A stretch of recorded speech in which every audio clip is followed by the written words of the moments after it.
Hello and happy Fat Tuesday. So, what is Fat Tuesday? I'm not going to talk about the Mardi Gras tradition because it's not my tradition and I don't know a lot about it, but it's very similar to other traditions in the German culture and in the Irish culture and the Celtic culture. So, today in the Celtic world, it's called Pancake Tuesday because today was a day where you would clean out your pantry of like your flour and your eggs and you would try to use them all up to get ready for Lent, right? So, sort of cleaning out all of the old um, stuff and then making new stuff, and then observing Lent and fasting during Lent. So, you would take all of your eggs and your flour and your, you know, stuff and like, what can you make with that? Well, you can either make French toast or you can make pancakes. And since they didn't have French toast at the time, they were making pancakes. And there's some tales. I just learned this yesterday through old Stonewall Farm that they used to have races. You would try to race to have the first pancake of Shrove Tuesday. You would try to race that to your priest. Who knew? I had no idea. We never had pancakes on Shrove Tuesday. In this area, in the Pennsylvania area, which is mostly Dutch and German, we do Fashnots, which are a certain kind of a donut. Personally, I think they're gross. I know my cousins make them. My cousins use my grandma's recipe to make them, and God bless them. But I don't know. They don't taste bad. I don't know. They just taste like lard whipped with flour. They have no taste, right? They're slightly better if you roll them into powdered sugar. But I do like the idea of today is sort of the day where you kind of clean out your cupboards, get rid of all the old stuff.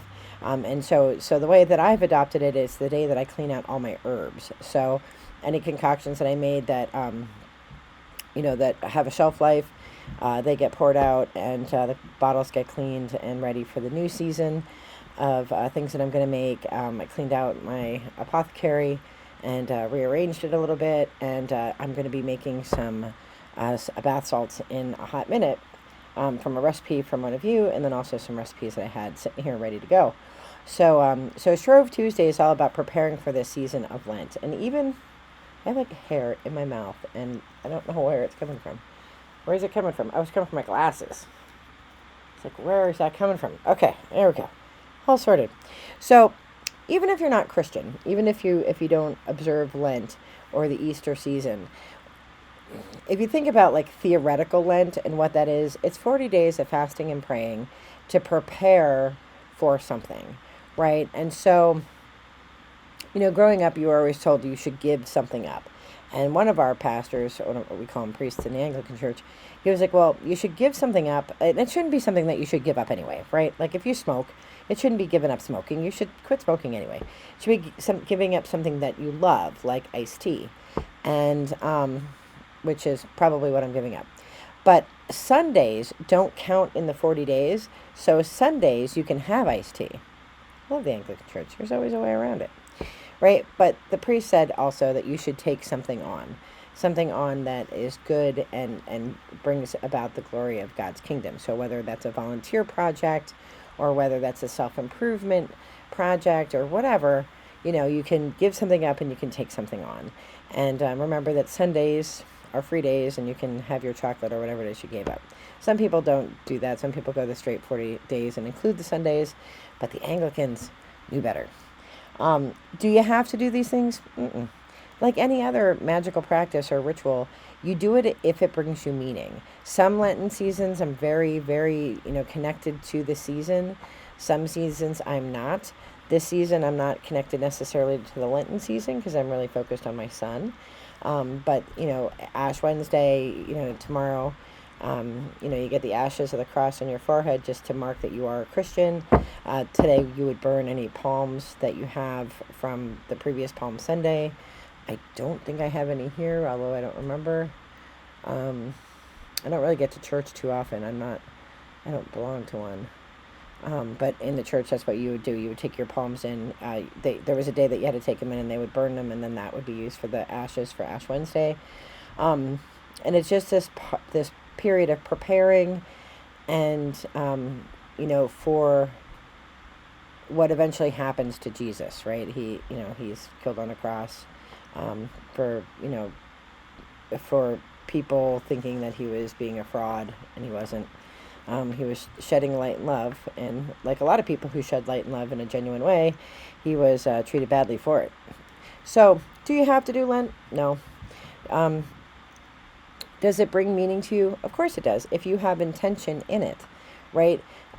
Doing things just for the sake of doing it. I remember, when I was very, very steeped in the church, and, you'd go around with all the other really religious people, and it would be like a competition for who is the most pious. Like, well, I'm giving up, all foods, and I'm only going to drink water. Like, I mean, come on now. Like, we know that in the privacy of your own home, you're eating chips and salsa. Don't give me that nonsense, right? Like, like, you do it like anything else, whether it's doing rune stones or pulling cards or lighting candles or doing magical spells or doing workings. Like, those things only mean anything if you put intention to it. So if you put the intention into Shrove Tuesday, Ash Wednesday, you know, Lent, Easter, Good Friday, Holy Saturday, Holy Monday, all of those things are about your intention. And you can design you can think about what brings you the most, what resonates most with you and brings you the most meaning. So, you can take or leave parts of it. Nowhere in the Bible does it say to eat donuts on the day before Lent starts. It's not in the Bible. I mean, these are all things that humans created. So, keep everything in perspective. However, find joy in the practices that you do, right? Like today, I cleaned out all my jars of old herbs and concoctions that are, that I don't need. I'll be making new ones. And today I'm going to make bath salts so that I can have a ritual bath later on, so that I can think about the work, the love and light of Jesus that he did in this world. I probably will give up iced tea for Lent, just as a reminder that people give up things for me all the time, and so that I could have the life that I have. So I am wishing you all the best. Light and love. Be well. Take care. Bye-bye.